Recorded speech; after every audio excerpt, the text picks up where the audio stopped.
नमस्कार दोस्तों, मैं मोहन भाकरिया आपके लिए लेके आया हूँ आज एक स्पेशल क्लास जिसमें आज अपन पूरी इनऑर्गेनिक केमिस्ट्री का रिवीजन करेंगे। देखिए स्टूडेंट्स, आज अपन जो टॉपिक देखने वाले हैं या उन जिन टॉपिक के बारे में अध्ययन करने वाले हैं वो टॉपिक इतने इंपॉर्टेंट टॉपिक हैं जहाँ से हर साल क्वेश्चन कोई ना एक नया क्वेश्चन आता ही आता है। ठीक है, जैसे हर चैप्टर से अपन एक से दो टॉपिक के बारे में अध्ययन करेंगे जहाँ से हर साल क्वेश्चन बन रहा है। तो अपन स्टार्ट करते हैं एटम से। एटम का जो सबसे मोस्ट इंपॉर्टेंट पार्ट है वह है क्वांटम संख्या है। कौन सी संख्या है अभी? क्वांटम संख्या है। तो ध्यान दीजिए स्टूडेंट्स, क्वांटम संख्या कितनी प्रकार की होती है? आपकी चार प्रकार की होती है। मुख्य क्वांटम संख्या जिसकी खोज किसने की थी? भी नील्स बोर ने। द्विघांसी क्वांटम जिसे एल से डिनोट करते हैं, खोज किसने की थी? सोमरफील्ड ने। चुंबकीय क्वांटम संख्या जिसकी खोज किसने की थी? भी लिंडे ने। और चक्रण क्वांटम संख्या जिसकी खोज किसने की थी? बेटा उल्हेनबेक ने। देखिए जो पहला क्वेश्चन बन रहा है उस क्वेश्चन की मैं बात करूंगा यहाँ से। तो पहला क्वेश्चन बनता है कि किसको प्रदर्शित करती है। ध्यान दीजिए, क्वांटम संख्या से क्वेश्चन आता है कि किसको प्रदर्शित करती है। तो ध्यान दीजिए, यहाँ से प्रदर्शित करने की बात की जाए तो ध्यान दीजिए, जो आपकी मुख्य क्वांटम संख्या है वो किसको करती है? आकार को, आकार और ऊर्जा को। आकार और भी बात की जाए मुख्य क्वांटम संख्या की तो किसको करती है? आकार और ऊर्जा को। सेकंड बात की जाए द्विघांसी क्वांटम संख्या, द्विघांसी क्वांटम संख्या करती है आकृति। किसको? आकृति को। कोणीय संवेग को, कोणीय संवेग को। किसको? कोणीय संवेग और आकृति को। चुंबकीय क्वांटम संख्या करती है अभिविन्यास को। ये जेड 2019 का क्वेश्चन था। ये किसका क्वेश्चन था? जेड 2019 का क्वेश्चन था। ये अभिविन्यास को प्रदर्शित करती है। और जो चक्रण क्वांटम संख्या है वह किसको प्रदर्शित करती है? आपकी चक्रण को, कक्षक के चक्रण को प्रदर्शित करती है। तो देखिए स्टूडेंट्स, मैं फिर दोबारा आपको एक बार लेके चल रहा हूँ। मुख्य क्वांटम संख्या चार प्रकार की होती है। खोजकर्ता निल्स बोर, सोमरफील्ड, लिंडे और उल्हेनबेक है। ध्यान दीजिए, मुख्य क्वांटम संख्या मुख्यतः किसको डिनोट करती है? आकार और ऊर्जा को। किसको करती है? आकार और ऊर्जा को। आकृति, देखिए द्विघांसी क्वांटम संख्या करती है आकृति और कोणीय संवेग को। आकृति और किसको? कोणीय संवेग को। और जो चुंबकीय क्वांटम संख्या है वो किसको डिनोट करती है? आपके अभिविन्यास को। किसको करती है? अभिविन्यास को। और चक्रण क्वांटम संख्या किसको करती है? आपके चक्रण को। किसको करती है? आपके चक्रण को प्रदर्शित करती है। देखिए स्टूडेंट्स, वन बाय वन अब इसके बारे में बड़ा अध्ययन कर लेते हैं। आपकी जो कौन सी क्वांटम संख्या है? मुख्य क्वांटम संख्या है। मुख्य क्वांटम संख्या है जिसमें से दो क्वेश्चन बन सकते हैं। दो क्वेश्चन देख के, एक क्वेश्चन तो क्या हो गया आपको, ये किसको प्रदर्शित करती है? सेकंड, किसी कोश में अधिकतम इलेक्ट्रॉनों की संख्या। किसी कोश में, किसी कोश में अधिकतम इलेक्ट्रॉनों की संख्या किससे देखते हैं रवि? अधिकतम इलेक्ट्रॉनों की संख्या देखी जाती है 2n² से। किससे देखी जाती है भी? 2n² से। और कक्षकों की संख्या किससे देखी जाती है भी? कक्षकों की संख्या देखी जाती है, कक्षकों की संख्या किससे देखी जाती है भी? n² से। किससे देखी जाती है? आपकी n² से देखी जाती है। तो यहां से देखिए स्टूडेंट्स, कॉस कौन कौन से होते हैं? के, एल, एम, एन, ओ, पी और क्यू। के में देखिए एन का मान कितना होता है? 1। एल में कितना होता है? 2। एम में कितना होता है? 3। एन में 4। एम में 5। पी में 6। और क्यू में कितना होता है भाई? 7। बात की जाए किसकी भाई? अधिकतम कोश में अधिकतम इलेक्ट्रॉनों की संख्या की बात की जाए तो कितनी होगी भाई? आपकी 2 × 1 का स्क्वायर कितना हो गया? 2। इसमें होता है 4 दूनी 8, इसमें होती है 9 दूनी 18, इसमें होती है 32, इसमें होती है आपकी 50, और इसमें आपके 72 इलेक्ट्रॉन, और इसमें कितना होता है आपके 98 इलेक्ट्रॉन्स। ये तो बात किसकी की जा रही थी बेटा? इलेक्ट्रॉन्स की बात की जा रही थी। किसकी बात की जा रही थी? इलेक्ट्रॉन्स की। अब बात कक्षकों की बात की जाए तो इसमें कितना होगा भाई? 1, इसमें 4, इसमें 9, इसमें 16, इसमें 25, इसमें 36, और इसमें कितना होता है बेटा? 49। ये है आपकी कक्षों की संख्या है। ये जेड 2019 का क्वेश्चन था। ये किसका क्वेश्चन था? आपका जेड 2019 का क्वेश्चन था। यदि n बराबर 3 दे रखा हो तो कुल कक्षकों की संख्या होगी। तो कुल कक्षकों की संख्या कितनी थी? 3 का स्क्वायर कितना होता है आपका? 9 होता है। एक तो यहाँ से क्वेश्चन आ सकता है। ठीक है, ये तो आपकी होती है मुख्य क्वांटम संख्या। अब बात की जाए किसकी भी, चुंबकीय क्वांटम वो द्विगंशी क्वांटम संख्या की, किसकी बात की जाती है, द्विगंशी क्वांटम संख्या की। तो आपका जो बी था वह क्या था आपका, द्विगंशी क्वांटम संख्या। कौन सी थी, द्विगंशी क्वांटम संख्या। यहां से इससे किससे डिनोट किया जाता है अभी, एल से डिनोट किया जाता है। किससे डिनोट किया जाता है अभी, एल से। खोजकर्ता कौन थे भी, सोमरफील्ड। कौन थे भी, सोमरफील्ड थे। ठीक है, खोजकर्ता कौन थे भी, सोमरफील्ड। किससे डिनोट किया जाता है अभी, एल से। ध्यान दीजिए आपकी ये किस किस को प्रदर्शित करती है, यह करती है आकृति को। किसको करती है अभी, आकृति को, कोणीय संवेग को, कोणीय संवेग को, और ऊर्जा को, और ऊर्जा को डिनोट करती है। प्रत्येक के लिए एस एल का मान क्या होता है, निश्चित होता है। प्रत्येक कोष के लिए, प्रत्येक उपकोष के लिए, प्रत्येक उपकोष के लिए एल का मान निश्चित होता है। मान क्या होता है आपका, निश्चित होता है। ठीक है, ध्यान दीजिए एस के लिए कितना होता है, 0। पी के लिए कितना होता है, 1। डी के लिए कितना होता है, 2। और एफ के लिए कितना होता है आपका, 3। इससे क्या क्या निकाला जा सकता है, किसी उपकोष में इलेक्ट्रॉनों की संख्या किससे निकालते हैं, 2 2l प्लस 1 मीन्स क्या हो जाएगा, 4l प्लस 2 हो जाएगा। तो यहाँ एस में इलेक्ट्रॉन की संख्या कितनी होगी भी, 2। कितनी होगी भी, 2। इसमें कितने होंगे भी, 6। इसमें कितने होंगे भी, 10। और इसमें कितने होंगे आपके, 14। एक 2l प्लस 1 से क्या निकल जाता है, उपकोषों की संख्या। तो इसमें कितनी होगी, 1। इसमें कितने होंगे, 3। इसमें कितने होंगे, 5। और इसमें कितने होंगे बेटा आपके, 7। ध्यान दीजिए ये बहुत इंपॉर्टेंट फॉर्मूला है। किसी उपकोष में अधिकतम इलेक्ट्रॉन निकालने का सूत्र क्या होता है आपका, 2 2l + 1 होता है। और किसी उपकोष में अधिकतम उपकोषों की संख्या निकालने का फॉर्मूला क्या होता है आपका, 2l + 1। यानी उपकोष में कक्षों की संख्या तो क्या होती है, 2l + 1। और उपकोष में इलेक्ट्रॉन की संख्या क्या होती है आपकी, 2 2l + 1 अर्थात 4l प्लस क्या होता है अभी, 2 होता है।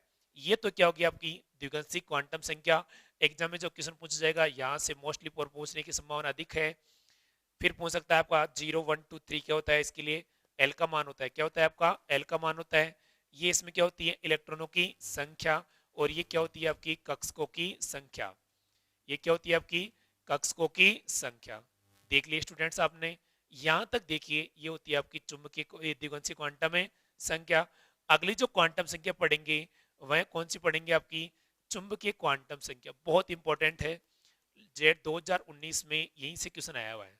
चुंबकीय क्वांटम संख्या, क्वांटम संख्या किससे डिनोट करते हैं, एम से डिनोट करते हैं। किससे करते हैं भी, एम से।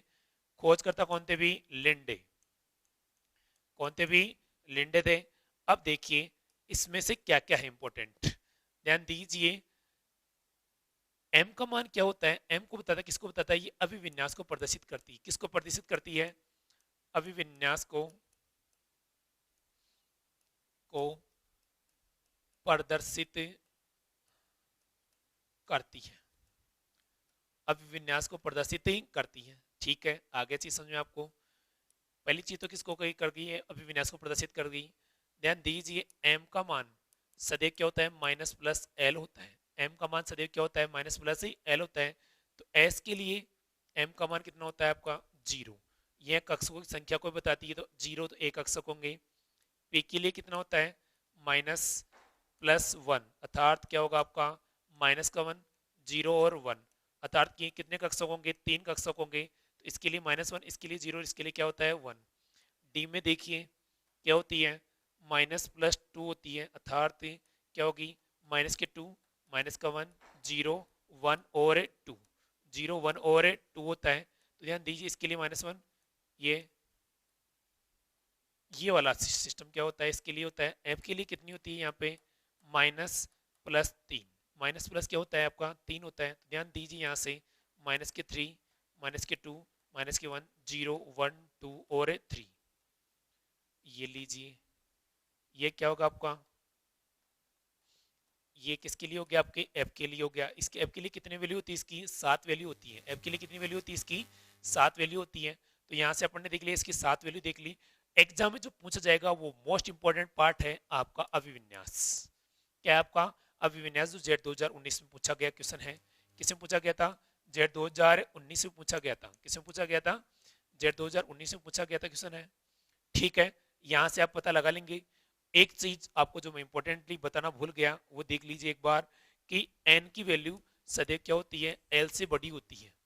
यदि एन की वैल्यू सदैव क्या होती है? एल से क्या होती है? बड़ी होती है।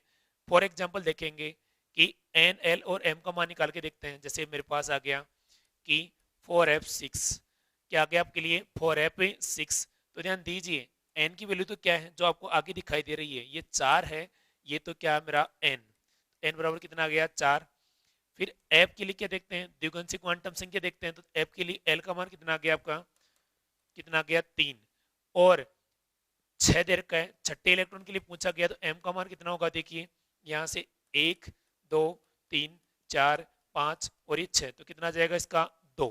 एम की वैल्यू कितनी आ गई भाई? 2। और एस की वैल्यू ऊपर की तरफ मुँह है तो कितना जाएगा? +1/2। इस प्रकार से अपन क्या निकालते हैं? क्वांटम संख्याएं निकालते हैं। अपन क्या निकालते हैं? क्वांटम संख्याएं निकालते हैं। इसके अलावा जो डी बचती है वो कौन सी बचती है आपकी? चक्रण क्वांटम संख्या। कौन सी बचती है आपकी? डी बचती है, वो है चक्रण क्वांटम संख्या। खोजकर्ता कौन थे भी? उल्हेन बेक। कौन थे भी? उल्हेन बेक। किससे डिनोट करते हैं? एस से। किससे डिनोट करते हैं भी? एस से। ध्यान दीजिए किसको प्रदर्शित करती है? चक्रण को प्रदर्शित करती है। चक्रण को प्रदर्शित ही करती है। चक्रण या प्रचक्रण को प्रदर्शित ही करती है। प्रदर्शित ही करती है। ठीक है, यहां से आपको समझ में आ गया। तो इसके लिए एस का वैल्यू कितना होता है? +1/2। यदि इलेक्ट्रॉन ऊपर की तरफ मुंह करके आ रहा है तो क्या होगा? +1/2। और इलेक्ट्रॉन इस वाली कंडीशन में आ रहा है तो -1/2। इस प्रकार से अपन क्या देखते हैं? इनकी क्वांटम संख्याओं का मान देखते हैं। ध्यान दीजिए इसे बहुत सारे अलग अलग प्रकार के क्वेश्चन बनते हैं। मैंने बहुत सारे क्वेश्चन आपको सोल्व आउट करवाए हैं। यहाँ से क्वेश्चन आने की 100% संभावना है। आएगा ही आएगा एग्जाम में क्वेश्चन। तो ये टॉपिक आप अच्छी तरीके से तैयार करके जाइए। अगले टॉपिक की तरफ बढ़ता हूँ।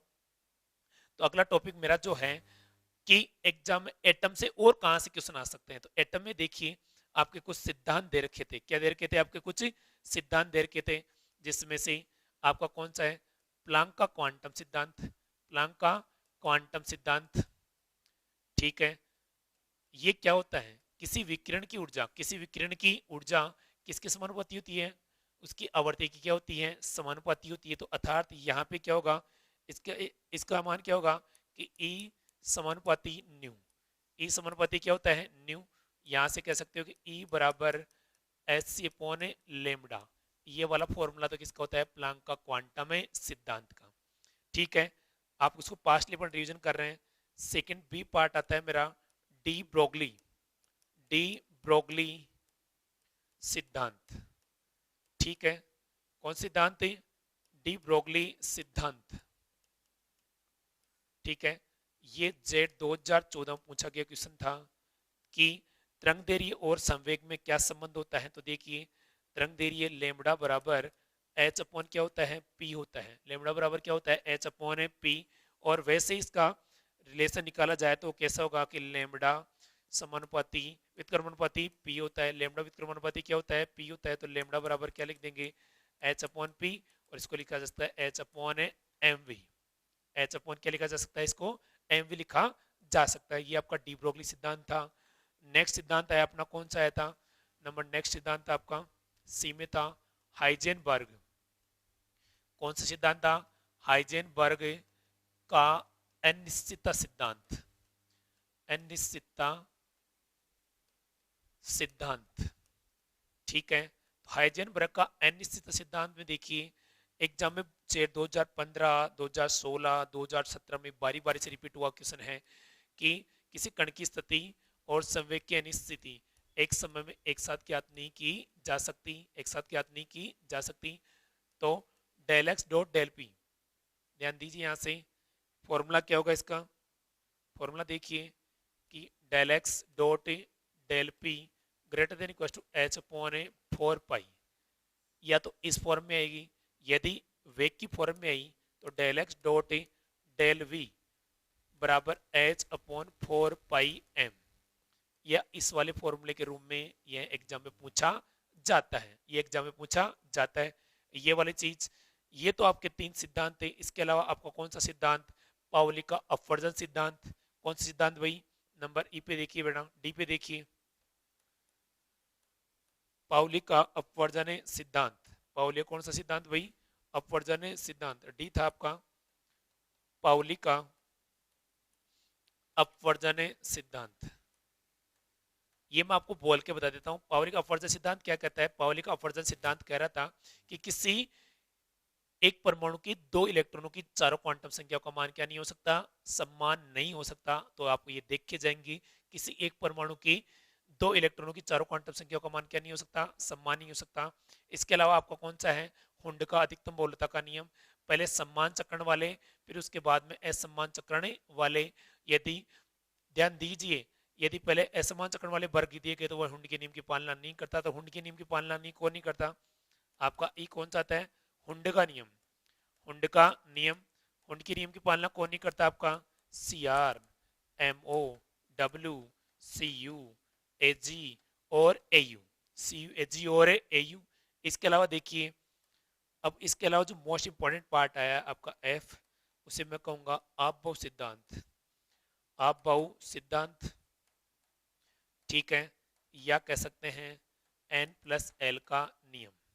आपका जो इलेक्ट्रॉनिक विन्यास बढ़ना सिखाता है ना, वो नियम कौन सा है आपका, एन प्लस एल का नियम या अपबहु सिद्धांत। एन प्लस एल क्या बताता है, किसी परमाणु की ऊर्जा के बारे में भी बताता है। तो ध्यान दीजिए, यहां से क्या कहेंगे, ये कक्षकी इलेक्ट्रॉन बढ़ने के क्रम को प्रदर्शित करता है। इसके अपवाद देख लीजिए, अपवाद एग्जाम में बहुत बार पूछे गए हैं।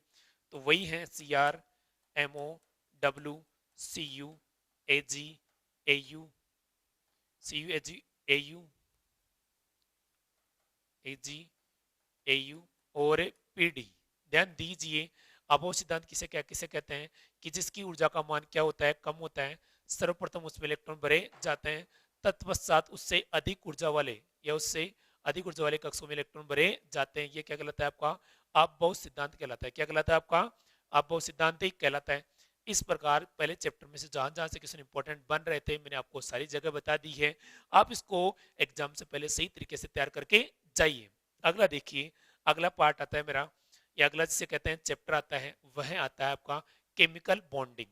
केमिकल बॉन्डिंग, तो ध्यान दीजिए, केमिकल बॉन्डिंग में से जो सर्वप्रथम क्वेश्चन पूछा जा सकता है वह है आपका बंध से। किससे पूछा जा सकता है भाई, बंध से। तो बंध में से कौन सा बंध सबसे इंपॉर्टेंट है, आपका आयनिक बंध। कौन सा बंध है भाई, आयनिक बंध से एग्जाम में क्वेश्चन पूछे जा सकते हैं। तो आयनिक बंध किसे कहते हैं, कि एक परमाणु से दूसरे परमाणु पर इलेक्ट्रॉन का पूर्ण स्थानांतरण, इलेक्ट्रॉन का पूर्ण स्थानांतरण क्या कहलाता है, आपका आयनिक बंध कहलाता है। क्या कहलाता है आपका, आयनिक बंध। धनात्मक और ऋणात्मक के मध्य बनने वाले बंधों को क्या कहते हैं, आयनिक बंध कहते हैं। और सबसे मोस्ट और इंपॉर्टेंट, कि आयनिक बंध में भाग लेने वाले प्रत्येक परमाणु का क्या होना चाहिए, अष्टक पूर्ण होना चाहिए। तो मैं यहां से ये वो लाइन लिख देता हूं कि आयनिक बंध में, आयनिक बंध में, आयनिक बंध में भाग लेने वाले, भाग लेने वाले वाले प्रत्येक परमाणु के, प्रत्येक परमाणु का अष्टक पूर्ण होना चाहिए, अष्टक पूर्ण होना चाहिए, होना चाहिए। तो ही क्या होगा, वो अष्टकी, वो किसके आयनिक बंध का निर्माण करेगा। जैसे आपका NaCl है, क्या है आपका NaCl, जब इसको तोड़ा जाता है तो ये क्या किसमें टूटता है, Na प्लस और Cl माइनस में। Na का अंतिम इलेक्ट्रॉन विन्यास होता है 2s2 2p6 3s1 होता है। एक इलेक्ट्रॉन निकाल के किसको दे देगा, ये क्लोरीन को, किसको दे देगा, ये क्लोरीन को। तो क्लोरीन का होता है 3s2 3p5। जैसे एक इलेक्ट्रॉन इसके पास आएगा तो इसके पास कितने हो जाएंगे, 8, और इसके पास कितने हो जाएंगे भी 8। तो ये दोनों क्या करेंगे, अष्टक की वो आयनिक बंध का निर्माण करेंगे। आपकी देखिए HCl में, किसमें, HCl में आयनिक बंध नहीं पाया जाता। क्यों नहीं पाया जाता, क्योंकि होता तो ये भी H प्लस और है, Cl माइनस है, परंतु हाइड्रोजन का इलेक्ट्रॉन विन्यास क्या था, 1s1 था। ये एक अपना इलेक्ट्रॉन किसको दे दिया, क्लोरीन को दे दिया। तो इसके पास तो कितने हो गए भी, इसके पास तो हो गए 3s2 3p5 हो गए, और एक इलेक्ट्रॉन लेते कितना हो गया, 6 हो गया, और इसके पास कितना हो गया, 0। अर्थात ये क्या नहीं कर पाएगा, एक से एक अपने उठा के इसको दे दिया, इसको दे दिया, यह अष्टक के नियम की क्या नहीं करता, पालना नहीं करता। ये अष्टक के नियम की क्या कर लेता है, पालना कर लेता है, इसके पास 8 हो जाते हैं, इसके पास 8 नहीं होते, इसलिए HCl आपका कौन कौन, HCl, HBr, HF, HI, ये क्या नहीं करते। इसके अलावा LiCl, LiCl, LiBr, LiBr, BeCl2, ये क्या नहीं करते आपके अष्टक वो आयनिक बंध का, आयनिक बंध का निर्माण नहीं करते, निर्माण नहीं करते। ठीक है, आया आपको चीज समझ में। आयनिक बंध क्या होता है कि एक परमाणु से दूसरे परमाणु पर इलेक्ट्रॉन का पूर्ण स्थानांतरण है, आयनिक बंध कहलाता है। क्या कहलाता है आपका, आयनिक बंध ही कहलाता है। ठीक है, ये चीज। सेकंड चीज इसमें जो बहुत मोस्ट इंपॉर्टेंट है वह है कि इसमें भाग लेने वाले प्रत्येक परमाणु क्या होना चाहिए भाई, अष्टक पूर्ण होना चाहिए। तो NaCl में इसका अष्टक पूर्ण होता है। इसके अलावा कौन कौन से एग्जाम्पल हैं, KCl में MgCl2, इसके अलावा KBr, KI, NaI, ये सब में क्या होता है आपका आयनिक बंध का निर्माण होता है। क्या होता है आपकी, आयनिक बंध का निर्माण होता है। ये आपके इसके क्या हो जाएंगे, एग्जाम्पल हो जाएंगे। अब देखिए इसके अलावा कौन इंपॉर्टेंट है, उपसहसंयोजक बंध, उपसहसंयोजक बंध। उपसहसंयोजक बंध में देखिए बेटा, यहाँ से सहसंयोजक बंध बनने के पश्चात बनने वाले बंधों क्या कहते हैं, उपसहसंयोजक बंध कहते हैं। इससे तीर के निशान द्वारा बनाया जाता है। एग्जाम्पल के लिए देखिए सबसे मोस्ट और फेमस एग्जाम्पल है HNO3। कौन सा एग्जाम्पल देखिए, HNO3, ध्यान दीजिए, H bond O bond N, double bond O। Nitrogen के पास बायोतम कोश में कितने इलेक्ट्रॉन होते हैं भाई, 5 होते हैं। तो 3, 5 और 3 कितने हो गए, 8, एक लोन पेयर बच गया। इस लोन पेयर से इस ऑक्सीजन को देता है, तो इसका भी अष्टक क्या हो जाता है, पूर्ण हो जाता है। इस तरीके से यह किसका निर्माण कर रहा है, उपसहसंयोजक बंध का। किसका कर रहा है भाई, उपसहसंयोजक बंध का क्या कर रहा है, ये निर्माण कर रहा है। इसके अलावा एग्जाम्पल देख लीजिए H2SO4। क्या देखिए H2SO4 में देखिए H bond O bond S bond O bond H, 2 lone pair बच गए थे, दोनों लोन पेयर से इस ऑक्सीजन को दे दिया, इससे इस ऑक्सीजन को दे दिया।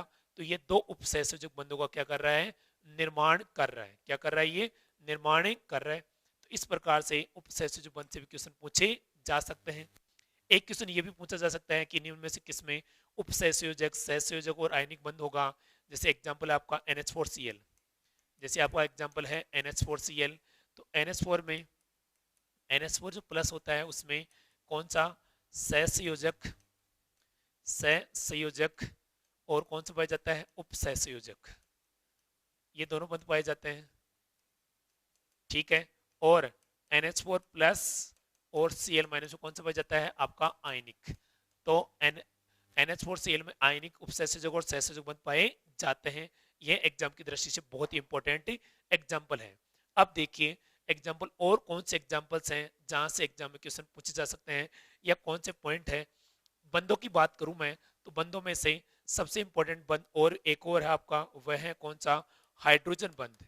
कौन सा आपका, हाइड्रोजन बॉन्ड। हाइड्रोजन बॉन्ड में आपको यही याद करना है कि ये तो किस किस में पाया जाता है आपका, कि H2O में पाया जाता है, NH3 में पाया जाता है, और HF में पाया जाता है। इसके अलावा और तो नाइट्रोफिनॉल में पाया जाता है, आपको याद ही नहीं करना कुछ इसके अलावा।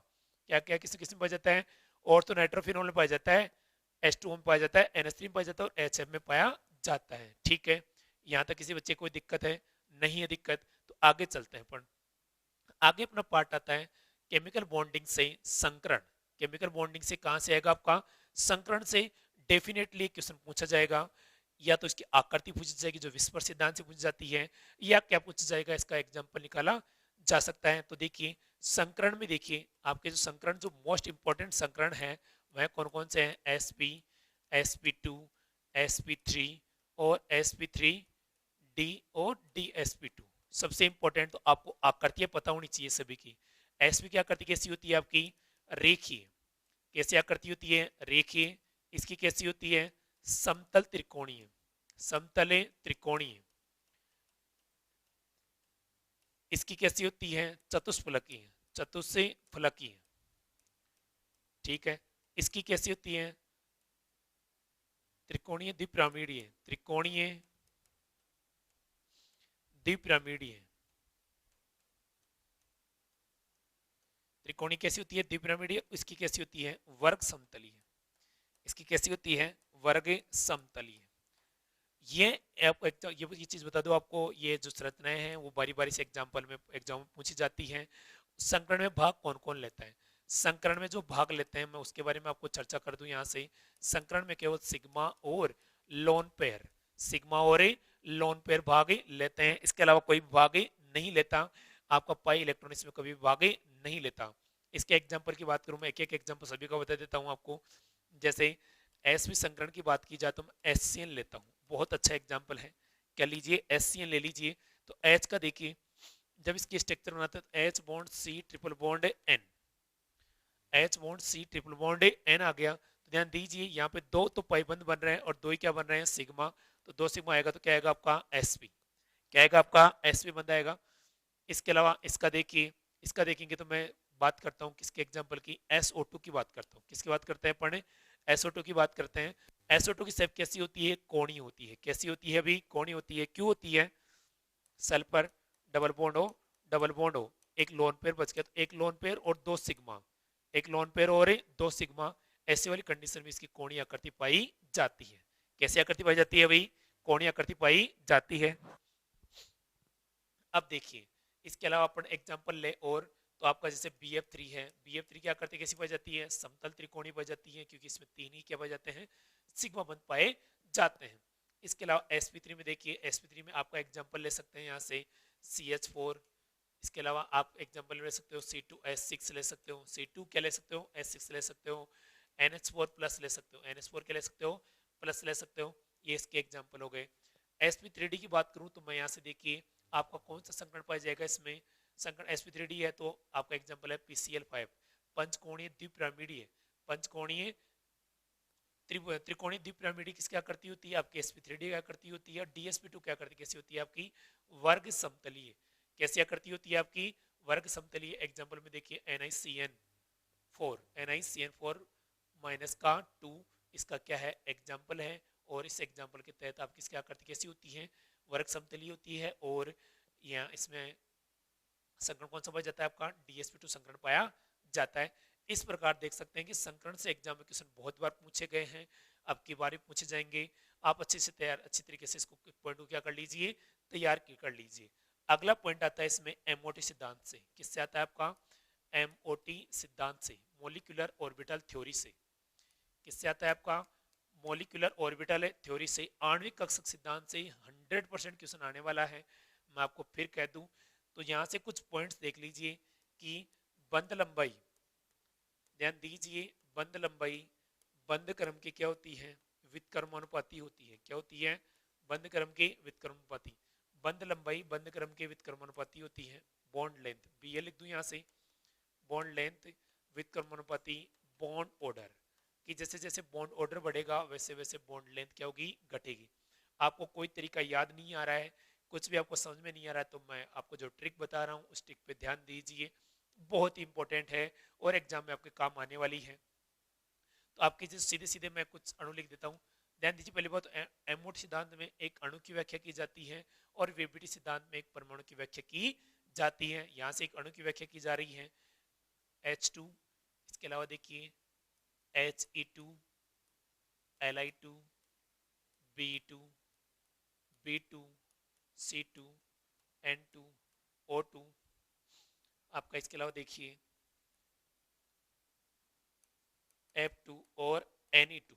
इसके अलावा बीच बीच में जैसे मेरे पास क्या आ गया, H2 प्लस आ गया, H, इसको थोड़ा सा मिटा के लिख देता हूँ, पूरा लिख देता हूँ आपको क्रम से ही। H2 plus H2, He2 plus He2, Li2 plus Li2, Be2 plus Be2, B2 plus B2, B2। इसके अलावा देखिए बेटा C2 plus C2, C2 minus या N2 plus N2, O2 plus या N2 माइनस या O2। ठीक है, यहां तक देख लिया अपन ने।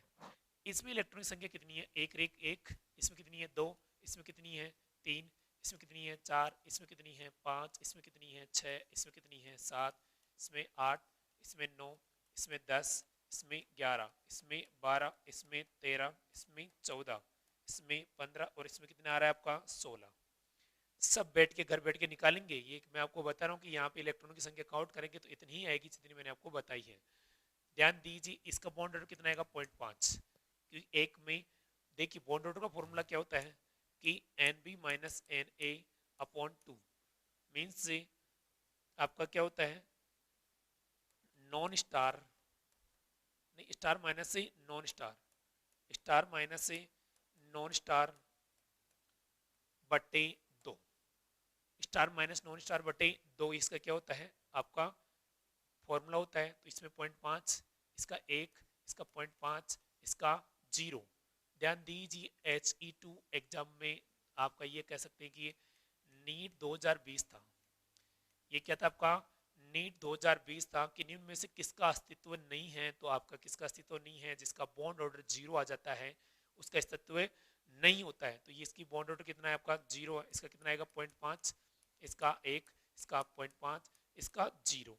तो B2 का भी क्या नहीं है अस्तित्व नहीं है, अस्तित्व नहीं है। और इसे कह सकते हो कि Z 2020 भी हो सकता है, ये Z 2020 भी हो सकता है। इसका देखिए अब 0.5, इसका 1, इसका 1.5, इसका 2, इसका 2.5, इसका 3, 3 से वापसी 0.5 घटा देंगे यहाँ से 0.5, 2.5 और इसका कितना जाएगा आपका 2। जैसे O2 माइनस की बात करेंगे इसका कितना जाएगा 1.5 और O2 माइनस 2 का या F2 का कितना हो जाएगा आपका 1। अब मैं प्रकृति कैसे पता लगाए, इसकी प्रकृति कैसी होती है अनुचुंबकीय, इसकी आपकी H2H2 है, इसकी क्या होगी आपकी प्रतिचुंबकीय, इसकी अनुचुंबकीय, इसकी काल्पनिक अनुचुंबकीय, इसकी क्या हो गई आपकी प्रतिचुंबकीय, इसकी क्या हो जाएगी अनुचुंबकीय, इसकी अनुचुंबकीय, ये क्या हो जाएगा काल्पनिक, ये अनुचुंबकीय। B2 क्या है आपका अनुचुंबकीय है। यहाँ से देखिए एक आ रहा था उसका क्या बता रहे थे प्रतिचुंबकीय बता रहे थे, परंतु B2 अपवाद स्वरूप क्या होता है आपका अनुचुंबकीय होता है। C2 देखिए इसका अनुचुंबकीय, C2 इसका कितना हो जाएगा इसका प्रतिचुंबकीय, इसका कितना हो जाएगा अनुचुंबकीय, ठीक है। इसका क्या हो जाएगा प्रतिचुंबकीय, इसका क्या होगा अनुचुंबकीय और ये भी क्या आपका अनुचुंबकीय, ये भी क्या आपका अनुचुंबकीय। ये आपका आया था जेट ओ BHU 2020, ये भी किसमें था आपका, इसमें से एक क्वेश्चन 2020 जेड BHU 2020 में आया, एक आया नीट 2020 में आया, आपका एक क्या है नीट 2020 में क्वेश्चन आया है। तो इस प्रकार से बॉन्ड ऑर्डर यानी एमोट सिद्धांत से क्वेश्चन आते हैं। ये क्वेश्चन था आपकी किसकी बात थी, आपके किसकी बात थी केमिकल बॉन्डिंग की। अब बात करेंगे आवर्त सारणी की। आवर्त सारणी से किस प्रकार से क्वेश्चन आते हैं एग्जाम में, कैसे कैसे क्वेश्चन पूछे गए हैं, तो ध्यान दीजिए। आवर्त सारणी की बात करूंगा यहाँ से, तो आवर्त सारणी बिल्कुल सिंपल और सिस्टमेटिक है। आवर्त सारणी में मैक्सिमम चीजें आपको याद करनी है कि किसका इलेक्ट्रॉन मंदता ज्यादा होगी, किसकी कम होगी, किससे क्या होगा। आपको आधुनिक आवर्त सारणी से 3 पॉइंट आपको विशेष ध्यान रखने हैं जहां से एग्जाम में क्वेश्चन आने की सबसे अधिक संभावना है। तो ध्यान दीजिए जो पॉइंट आपको याद रखने हैं याद करने हैं, एक तो देखिए विकर्ण संबंध देख लीजिएगा। विकर्ण संबंध एग्जाम में सबसे अधिक पूछा गया क्वेश्चन है। आपकी आवर्त सारणी की बात करूं तो मैं, तो विकर्ण संबंध किससे दर्शाते हैं भाई, विकर्ण संबंध भी देखिए। अब आवर्त नंबर 2 के तत्व कौन कौन से, lithium, beryllium, boron, carbon, nitrogen, oxygen, fluorine और नियोन। आवर्त नंबर 3 के तत्व हैं sodium, magnesium, aluminium, silicon, phosphorus, sulphur, chlorine और आर्गन से विकर्ण संबंध क्या करते हैं प्रदर्शित करते हैं। विकर्ण संबंध क्या करते हैं प्रदर्शित करते हैं। तो लिथियम किससे कर रहा है मैग्नीशियम, बी किससे कर रहा है एल्यूमिनियम से, बी किससे कर रहा है SI से, सी किससे कर रहा है आपका P से विकर्ण संबंध प्रदर्शित कर रहा है। ये तो किसकी बात थी विकर्ण संबंध की, ठीक है। एक तो ये पूछा जा सकता है। सेकंड चीज जो पूछी जा सकती है वह है त्रिक सिद्धांत।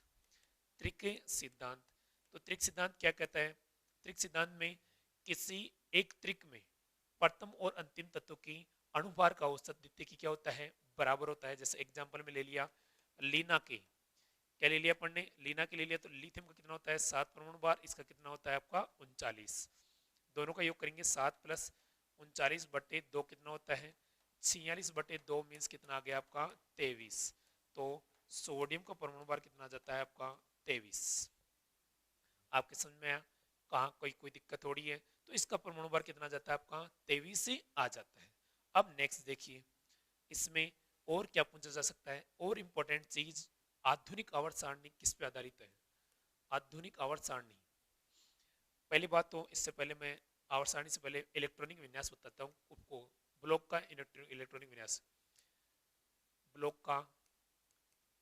ब्लॉक के इलेक्ट्रॉनिक विन्यास एग्जाम में बहुत बार पूछे गए हैं।